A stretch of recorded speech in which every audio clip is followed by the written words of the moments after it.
നമസ്കാരം. എൻ്റെ പേര് ഡോക്ടർ ടോണി. നിങ്ങൾക്കെല്ലാവർക്കും അറിയാവുന്നതുപോലെ നവംബർ മാസം 14 തീയതി 2024 നമ്മൾ ലോക പ്രമേഹ ദിനമായി ആചരിക്കുന്നത്. അതുകൊണ്ട് തന്നെ പ്രമേഹ ദിനത്തിൽ ഞാൻ നിങ്ങളോട് പറയാൻ ആഗ്രഹിക്കുന്നത് പ്രമേഹവും ഹൃദ്രോഗവും തമ്മിലുള്ള ഒരു ചെറിയ മെസ്സേജാണ്. പഠനങ്ങൾ പറയുന്നത് പ്രമേഹ രോഗികളിൽ ഹൃദ്രോഗത്തിനുള്ള സാധ്യതകൾ വളരെ കൂടുതലാണെന്നാണ്.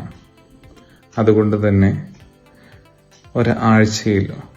ആഴ്ചയിൽ നമ്മൾ 150 മിനിറ്റ് നേരമെങ്കിലും മോഡറേറ്റ് ഇൻറ്റൻസിറ്റി എക്സസൈസുകൾ അല്ലെങ്കിൽ 75 മിനിറ്റ് നേരമെങ്കിലും ഹൈ ഇൻറ്റൻസിറ്റി എക്സസൈസുകൾ, അതോടൊപ്പം തന്നെ നമ്മൾ ആഴ്ചയിൽ moderate to high intensity muscle strengthening എക്സസൈസുകൾ ചെയ്യുന്നത് നമ്മുടെ ആരോഗ്യത്തെ സംരക്ഷിക്കാനായിട്ടും അതുപോലെ തന്നെ ഹൃദ്രോഗങ്ങൾ തടയാനായിട്ടും ഉള്ള സാധ്യതകൾ വർദ്ധിപ്പിക്കുന്നു എന്നാണ്.